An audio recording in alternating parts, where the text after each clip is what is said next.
Hello, my fellow gamers. This is Jay Dreamer with GXP.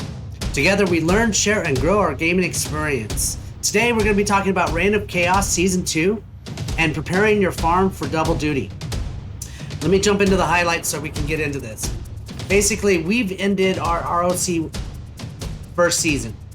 We have a couple weeks before our S2 season begins, so we need to prepare ourselves, both our primary main castles and reconfiguring our alliances to be stronger for ROC, which means we also have to include our farms and our academies. So this is an approach on how to get your farm ready, and we're going to look at the castle level, the research, the legions, the troop types, and the defensive strategy.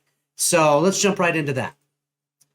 As you know, you pick a corner on the map and you lay out that corner for all the alliances that are going to be in that area.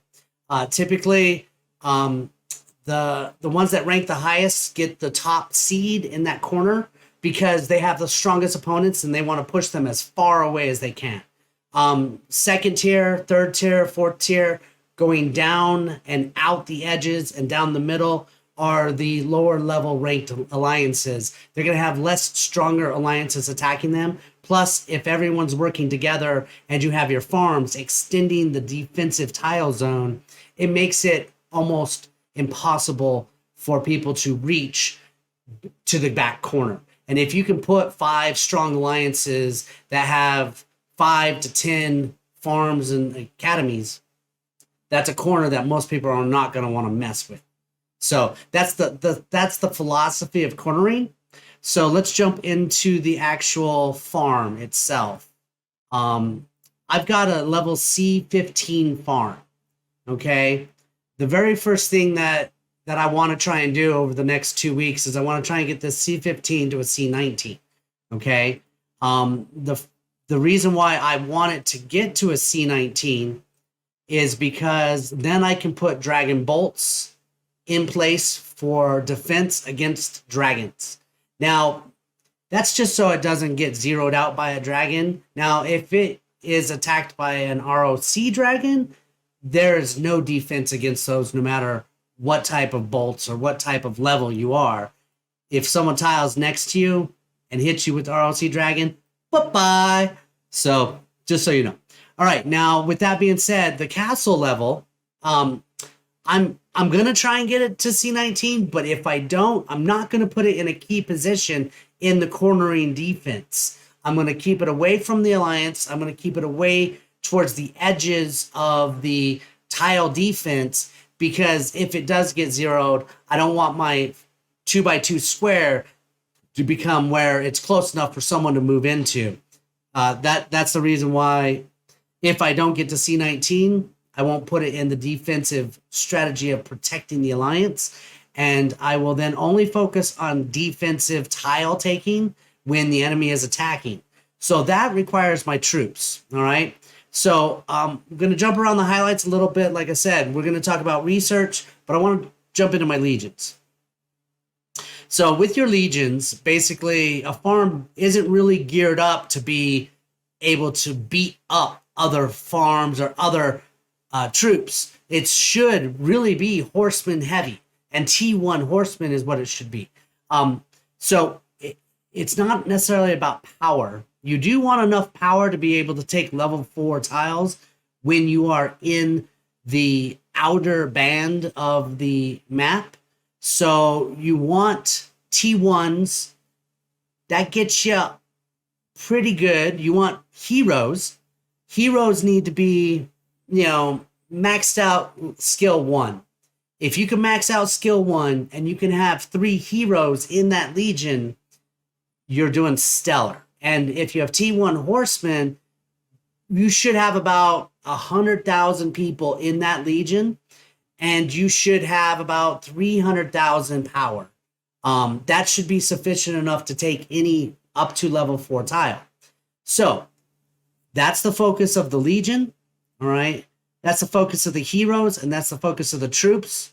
As far as research goes, what makes you more capable as a farm to be a better defensive partner in the ROC is getting three, opening up a legion, getting all three heroes inside of it.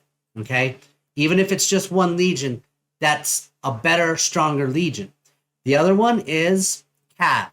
If you can open up your cavalry and you can max the first line, the second badge, and the pure steed, if you can get down to this pure steed and you can get it maxed out, your cavalry legion is going to move as fast as it possibly can without having a huge supportive alliance technology. There's not, the only other thing that you might be able to do to make your cavalry faster is gear. All right, so let me just quickly go into the gear. Where is my blacksmith? There it is. Let me connect this. All right, so inside your blacksmith, all right, you're going to have still cavalry, okay? If you haven't got your blacksmith to level 9, you won't be able to make materials for your cavalry, okay? So one of the objects is to get your blacksmith to level 9, so then you can start making materials for crafting your gear. If you go to craft cavalry, it'll tell you right here that a 4-piece or a 6-piece is what you're looking for. If you could get a 4-piece, and let's say you want to get a 4-piece that is speed specific, so marching speed, you want boots, combat speed, combat speed, combat speed with HP, and combat speed. So combat speed is how fast they fight. Marching speed is how fast they march. If I only had enough materials to craft 4, I'm going to go after the Greaves. I'm going to go after the Jade Belt. I'm going to go after the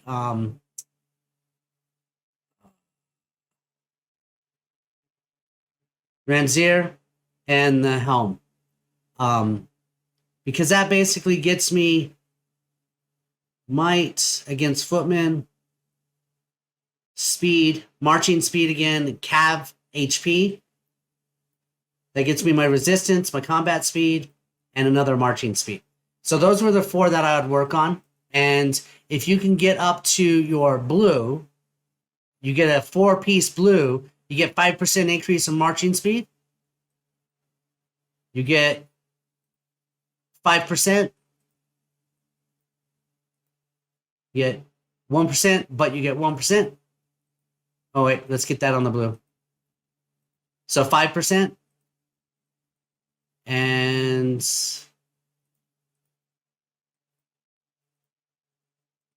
5%. So having the 4-piece gets you 20% more speed. Not a huge amount, but it's definitely maybe able to help you reach getting to the tiles faster than the enemy opponent. Okay? So, again, let's just recap real quick. Research. You want to get your class, all 3 heroes. You want to get your cav, at least 2 purebred steeds.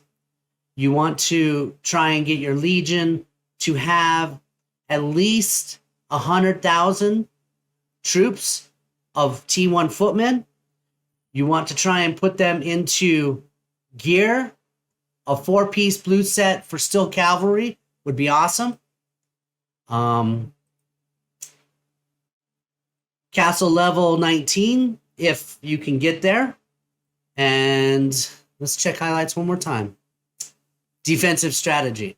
Okay, so the thing about defensive strategy is when you are taking tiles, every single empty tile that you take, when you take it, or when you've taken someone's tile that they owned and you now possess it, there's a 5-minute timer that protects that tile from being taken.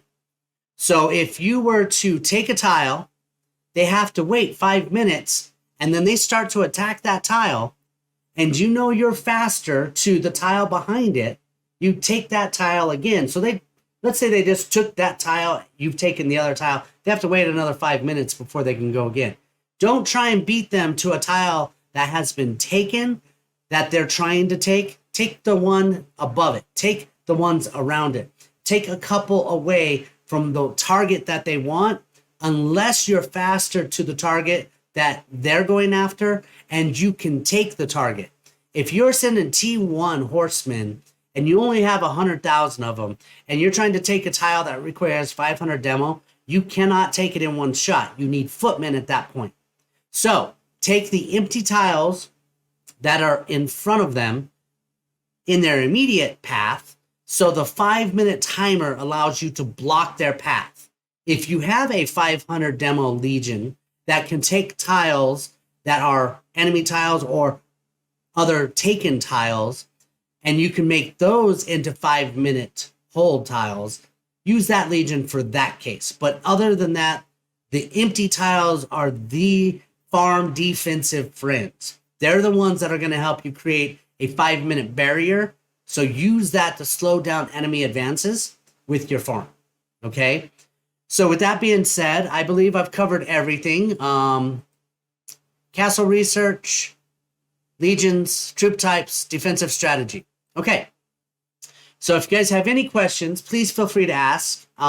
Your farm does need to provide resources for your main, so you don't want to decimate your troops. Don't try and take on reinforced tiles.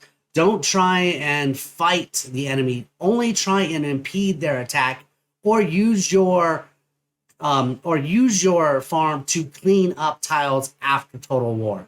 All right, guys. This is Jay Dreamer, GXP. Hopefully that was helpful. If you have any questions or if you have any advice, I'm open to hearing it. Let me know.